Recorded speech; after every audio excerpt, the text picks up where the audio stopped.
Selamat malam, saudara yang dikasihi Tuhan. Kembali malam hari ini, renungan malam hadir di tengah-tengah Anda. Adapun tema malam ini adalah terletak pada individu dari Pendeta Dr. Erastus Sabdono bersama saya, Yohana Ibrahim. Ada alasan kedua mengapa ada orang Kristen yang tidak yakin bahwa mereka bisa hidup suci di bumi adalah karena mereka berpikir bahwa selama hidup di dunia, seorang tidak akan mampu mencapai kesucian, berhubung dengan kodrat dosa di dalam dirinya. Menurut mereka, manusia dengan kodrat dosa adalah manusia yang penuh kelemahan dan kekurangan, telah terkunci dalam keadaan yang tidak bisa mencapai kesucian. Sampai kapanpun manusia memiliki kecenderungan dosa semata-mata. Dalam istilah Latin oleh seorang reformator dikatakan dengan non posse non peccare. Dalam keberadaannya sebagai manusia yang telah memiliki kodrat dosa itu, maka menurut mereka tidak mungkin manusia bisa hidup dalam kesucian. Kehidupan Kristen bagi mereka adalah usaha untuk selalu mengaku dosa dan mohon penyucian dari Tuhan terus-menerus sampai menutup mata. Itulah penyelesaiannya. Tanpa usaha untuk mengubah diri supaya tidak berbuat dosa lagi. Biasanya pemikiran salah yang dijelaskan tadi dilandasi oleh pengertian bahwa manusia akan selalu berbuat dosa. Sebab manusia penuh kelemahan dan kekurangan karena kodrat dosanya.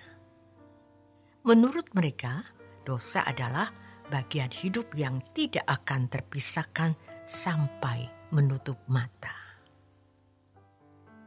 Kesalahan di atas ini diteguhkan pula oleh kenyataan bahwa hampir tidak pernah ditemukan adanya orang yang hidup dalam kesucian. Semua orang yang dijumpai dalam kehidupan di sekitar adalah orang-orang yang melukai, menyakiti, dan melakukan berbagai pelanggaran. Ditambah lagi kalau dijumpai kenyataan ada rohaniwan atau pendeta, pastor, majelis, aktivis gereja dan lain sebagainya. Berbuat hal-hal yang melanggar moral. Maka kesalahan pengertian bahwa tidak ada orang yang bisa hidup suci di bumi ini menjadi pengertian salah yang permanen atau sangat kuat dan dalam sampai tidak bisa diubah. Mereka tidak memahami bahwa keselamatan dalam Tuhan Yesus Kristus adalah proses untuk dikembalikannya manusia ke rancangan semula. Rancangan semula adalah manusia yang memiliki kodrat ilahi, serupa dan segambar dengan Allah. Kalau proses itu dijalani, manusia bisa berhenti hidup dalam dosa dan berubah hidup dalam kekudusan. Dalam hal ini, orang percaya diperkenan mengenakan kodrat ilahi. 2 Petrus 1 ayat 3 sampai yang keempat. Tetapi harus ada perjuangan dan mengenakan kodrat dosa, beralih mengenakan kodrat ilahi. Satu hal yang harus ditegaskan, dalam Alkitab tidak pernah dituliskan bahwa kesucian hanya bisa terjadi atau dilakukan di surga. Sangatlah kurang ajar terhadap Tuhan kalau ada orang mengajarkan bahwa kesucian hanya dapat dicapai di surga. Itu adalah tindakan memalsukan firman Tuhan. Dalam Alkitab jelas sekali perintah Tuhan untuk hidup suci selama di dunia. Kalau seseorang menyatakan bahwa tidak mungkin bisa hidup suci di dunia ini, maka ia menuduh dan menganggap Allah berdusta. Sebab dalam banyak ayat Di dalam Alkitab mengajarkan bahwa kita harus hidup suci. Selain itu juga menganggap Allah jahat sebab memerintahkan manusia melakukan sesuatu yang tidak dapat dilakukan atau di luar kemampuannya melakukan. Terkait dengan hal ini, harus ditegaskan bahwa kesucian dan dosa bukan terletak pada tempat atau benda. Hal ini perlu dikemukakan karena ada orang-orang berpikir bahwa dunia bukan tempat yang layak menerima kesucian.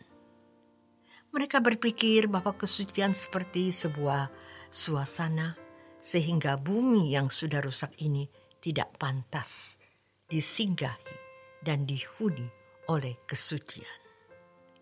Kesucian atau dosa terletak pada individu manusia yang harus mengalami dan menjalani kesucian adalah manusianya. Tidak masalah apakah dunia di sekitarnya jahat atau tidak. Dalam hal ini harus dipahami bahwa Allah tidak bertakhta di sebuah wilayah atau tempat tertentu, tetapi Allah bertakhta di atas manusia. Kesucian atau dosa terletak pada individu manusia. Tidak masalah apakah dunia di sekitarnya jahat atau tidak. Malam semakin larut, Anda harus segera tidur untuk beristirahat. Selamat malam. Tuhan Yesus memberkati.